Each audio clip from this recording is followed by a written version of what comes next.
The MMO gaming scene is very niche, but also the players that play their respective MMOs are very loyal to the game they play and the developers. A lot of developers over time, however, have not kept certain player bases due to broken trust, failure to deliver on expectations, and other reasons that each MMO has on their own.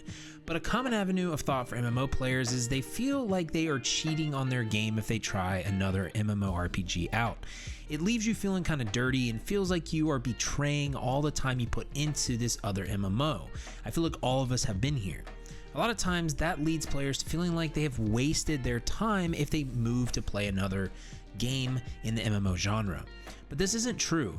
Recently, ESO has went through a rocky update, leaving the game in a volatile state where many longtime players and even new players have left because of change fatigue or because they don't like the direction the game is going. Today's video is going to shed some light on 5 MMOs that I believe are worth going back and giving a shot if you are a fan of the MMORPG genre. The biggest thing I want you to take away from this video is it's okay to take a break from a game or an MMO to try something else. So with so many people searching for the next game they want to play, let's dive into 5 MMOs that I think are worth playing this fall.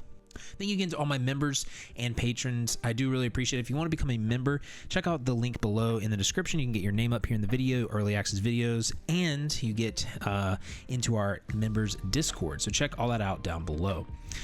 The first one on the list is Final Fantasy XIV. This is a game I'm currently going through and slowly going through, but it honestly has been a breath of fresh air for me. I've really enjoyed the job system, the combat, and the challenge that comes with the game. I'm currently playing Bard, and the rotation feels very satisfying when I buff my teammates and when I do damage at the same time.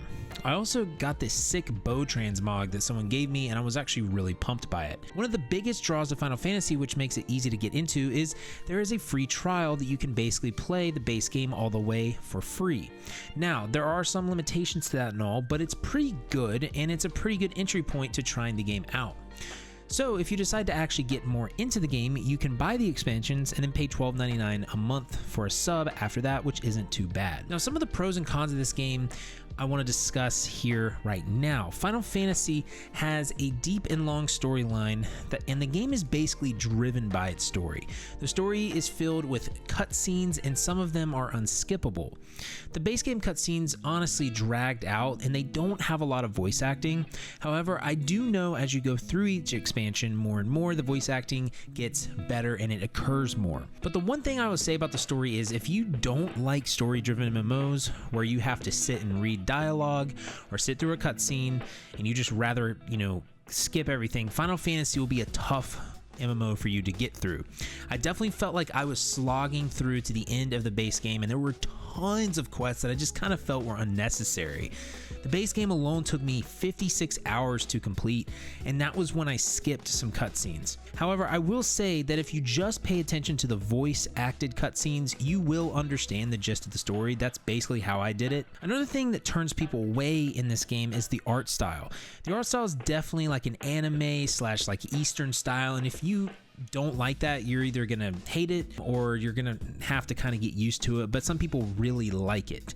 I'm not in love with it, but I manage to deal with it.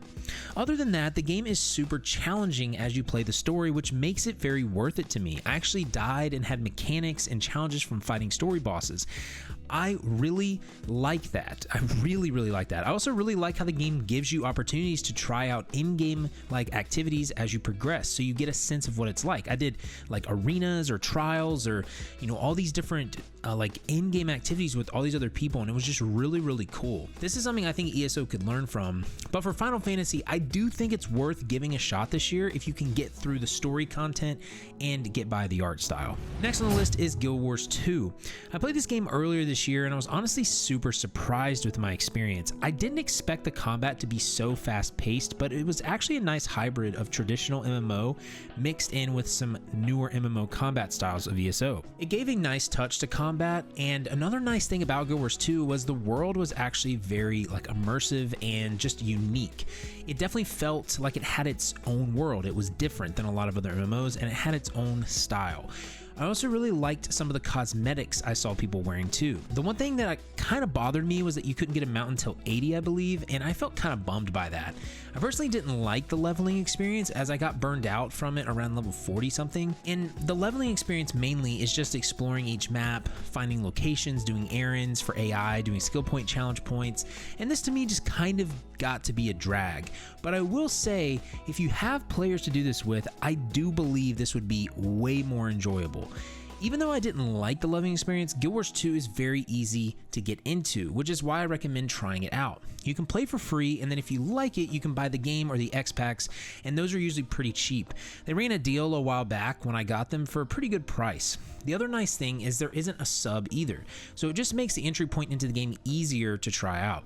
If you like action combat, a huge world to explore, then give Guild Wars 2 a shot this year. The next MMO to try out in 2022 is old school RuneScape, and yes, I said it, OSRS. Now for some of you, this is an instant turn off, and I hope you don't turn off the video, but just hear me out here a second. And I know you may never try this game, and honestly, I don't expect everyone to try the game. It's just not for everyone. But what I will say is if you played RuneScape back in the days of 2007 to 2003, it's super worth going back and creating a new account in old school. Basically, they have a separate dev team that rolled back the game to the 2006-2007 era of RS, which was the golden era. They have added tons of new content, and that content's only been added by votes by the community, and they've added tons of quality of life updates.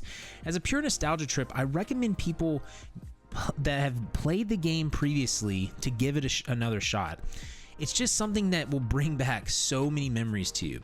It's also super accessible as well. It is completely free to play if you want to. Obviously you don't get your member skills and access to other parts of the world, but you can get bonds through the Grand Exchange, which give you 14 days of membership, so you can essentially never pay for membership. But if you want to, you can just pay $12.99 a month for, I think, like the base monthly thing, and then I think if you buy like more months, you know, it gets cheaper, but that gets you membership and that gets you so much more content. But it's very, very accessible to try out, especially with bonds that you can buy through the Grand Exchange. Like I said, I really do love this game, and for those of you that want to try a sandbox MMO out that you can play, you know, maybe while at work or doing other tasks, this is a great idle game and a second monitor game to play, but I know that it will not be for everyone. The next MMO to give a shot at this year is Lost Ark. I had a blast with Lost Ark back in February, and the best thing about it is this game is free to play. I've not spent a dime on this game, and I got well over 150 to 200 hours into the game, if I can remember my Steam numbers correctly. But as an MMO, this game has everything that you could want. It has horizontal progression, challenging in-game, tons of vertical progression, side missions, side things to do, fashion, housing, literally everything. My favorite part of this game is actually the combat. The combat in Lost Ark is one of the best combat systems I've ever experienced for an MMO. And I do like top-down ARPG type games, so if you don't like that style, the combat may not be for you. But every single class that I tried out feels impactful, it feels weighty, it feels like you're hitting so hard and you have just such amazing moves, and I just love how the audio sounds when you impact and when you do your moves. It just feels so satisfying to do combat in any way in this game.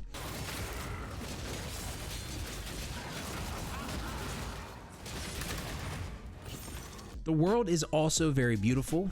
And again, the exploration aspect is awesome as well. It's got crafting as well, but it's just an all-around solid game for free. Now, there are pay-to-win elements in the game, and I don't like that. I know a lot of people don't like that, and you can't really ignore that. But I will say that depending on what you are going into the game looking for, you can get plenty out of the game without spending money. I went into this game just to take my time and have fun, and that's what I did. I did a lot of horizontal progression, I did vertical progression, and never paid any money. But if you want to do like high in-game stuff, obviously it's gonna you're either gonna have to play tons of hours or you're gonna have to spend some money. So I still think the game is definitely worth giving a shot because it's free on Steam, and I'm telling you, you will get some solid hours into it and have a lot of fun. The next MMO to try out this year, which I can't believe I'm saying this, is New World. I tried playing this back in March and I didn't have a good time. You can find that video in my channel or the description, and it was honestly kind of hilarious, but now that I've come back and played the summer event, it has been a blast. The game actually feels alive compared to when I played it in March. The awesome thing is they're coming out with a new expansion, Brimstone Sands, that is free to download download if you have the game. This is the first massive expansion that New World is implementing, and it's kind of hard to believe that New World is basically a year old right now. But this game has made tons of improvements to quality of life, in-game progressions, and other fixes. They're also adding and updating their leveling experience for new players with the expansion to make it a lot more friendly. The crafting in this game is also fantastic, and the sound design is the best in any video game I think I've ever played. I love this game in a lot of ways because of the old school MMO feel that it has, where when you go into towns, it feels alive. It feels like you actually can socially interact with people, and it actually feels like people want to interact with you. It's not like everyone's doing their own thing, and I honestly love that about New World. The music skill line is amazing, and that really helps this as well because you can sit there and play instruments anywhere like Guitar Hero, and by doing that, players can give you tips on your performance.